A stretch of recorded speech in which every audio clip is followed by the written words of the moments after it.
將個責任擺咗人哋度。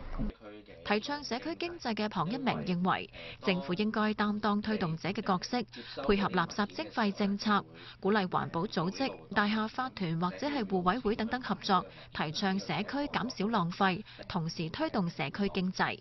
當你接收咗呢啲物件嘅時候咧，其實你可以自己用啦，咁就你唔需要用錢去買嗰樣物件啦。呢個第一個角度啦。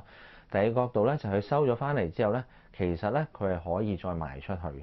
咁賣出去雖然唔會好多錢，但係咧咁10蚊8蚊都好啊。咁呢一樣嘢咧，其實係帶到俾一個好好嘅經濟嘅效益俾佢。佢建議政府增設定期墟市試行。